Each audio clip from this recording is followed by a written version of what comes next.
and stay rock solid they did. They used the crowd, they used their fight, they used their desire to hold on to that 1-0 lead and take it down to London. And that date with destiny is fast approaching. I will be doing a match day vlog to see if Middlesbrough will make it to Wembley. So don't forget to like and subscribe, and I'll catch you in the next one.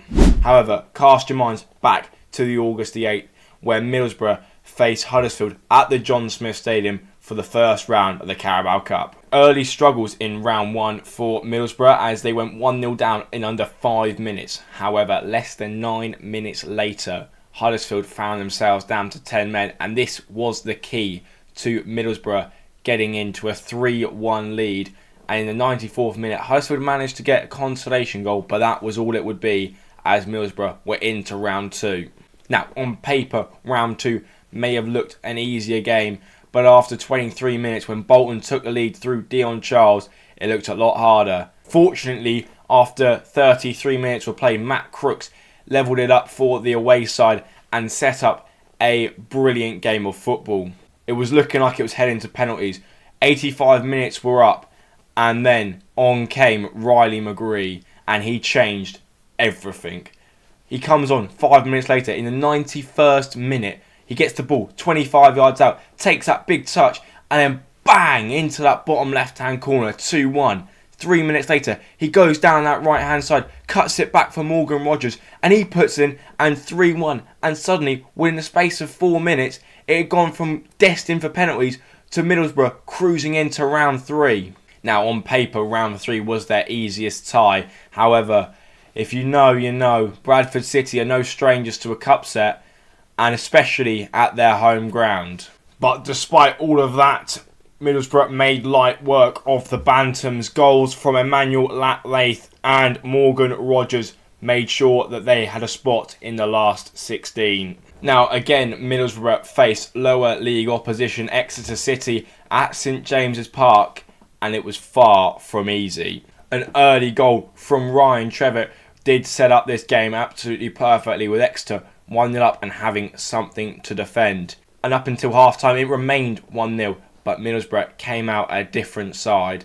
2 quick goals after the break from Rogers and Silvers put the away side 2-1 up and looking very much in control of this game. But all that was thrown out the window when Ryan Trevitt stepped up again and scored an equaliser. And it was set up to go to penalties. That was until Ryan Trevitt went from hero to zero as he brought down Morgan Rogers in the box, and it was all down to that man again, Emmanuel Lath. And he made no mistake from the spot, slotting it into that bottom right hand corner and slotting Middlesbrough a space in the last 8. In the last 8, they faced Port Vale away at Vale Park, but this time there was no mystery about whether they were going through. They made light work of Port Vale, putting 3 goals past them and securing a spot in the last 4. In the last 4, they would play against Chelsea, and the first leg was at the Riverside. The first time playing in front of their home fans in this tournament, and boy did they make it a special occasion. Despite being under the cosh for the entirety of the game, the Middlesbrough defence held firm, and after 37th minute they were rewarded. Hayden Hackney went bursting through on goal, and all he needed was one chance. He put it into the back of the net. The Riverside erupted as they started to believe that they may go out of this game with a win and taking an advantage down to Stamford Bridge. And stay rock solid they did. They used the crowd, they used their fight, they used their desire to hold on to that 1-0 lead and take it down to London.